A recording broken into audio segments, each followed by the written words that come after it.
لله رب العالمين والصلاة والسلام على سيد المرسلين أما بعد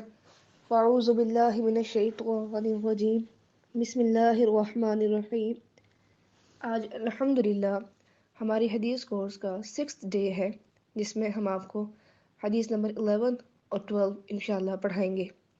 حدیث نمبر 11 ہے، قال رسول اللہ صلی اللہ تعالی علیہ وآلہ وسلم، رسول اللہ صلی اللہ علیہ وسلم نے فرمایا، الحیاء من الایمان، حیا ایمان کا حصہ ہے یا حیا ایمان سے ہے، یعنی جس میں ایمان ہوگا اس میں حیا ہوگی، اور جس میں حیا ہوگی اس میں ایمان ہوگا۔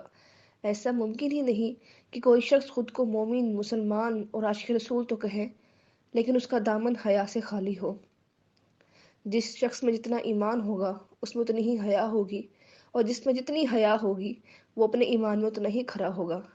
نبی کریم صلی اللہ تعالی علیہ وآلہ وسلم ایک باکرہ یعنی کنواری لڑکی سے زیادہ حیادار تھے۔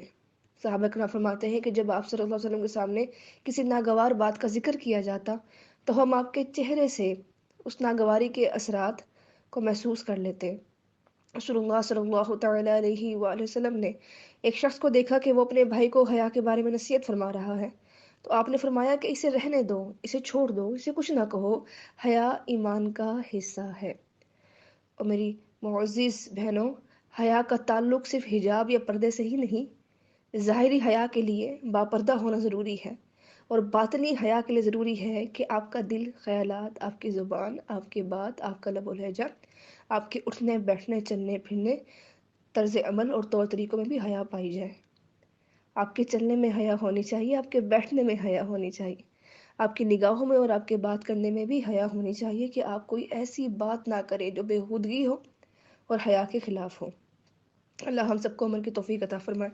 حدیث نمبر 12، قال رسول اللہ صلی اللہ علیہ وآلہ وسلم،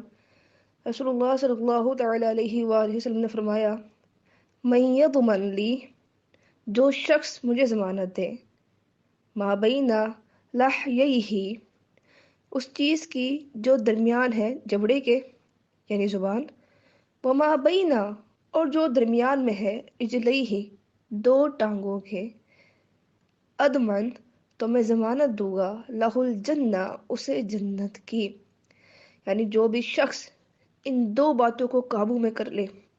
اور نبی کریم صلی اللہ تعالی علیہ وآلہ وسلم کو ضمانت دے کہ یہ دو چیزیں، اس کے دو عضو یعنی اس کی زبان جو جبڑے کے درمیان میں ہے اور اس چیز کی جو دو ٹانگوں کے درمیان میں ہے، انہیں قابو کر لے گا ہر بیجا خواہش سے،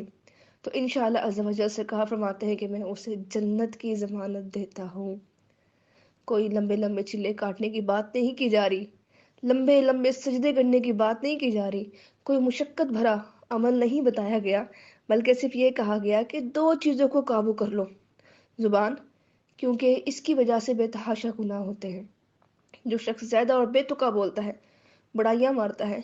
وہ لوگوں کی دل آزاری بھی کرتا ہے، اور اکثر اوقات وہ جھوٹ بھی بول دیتا ہے۔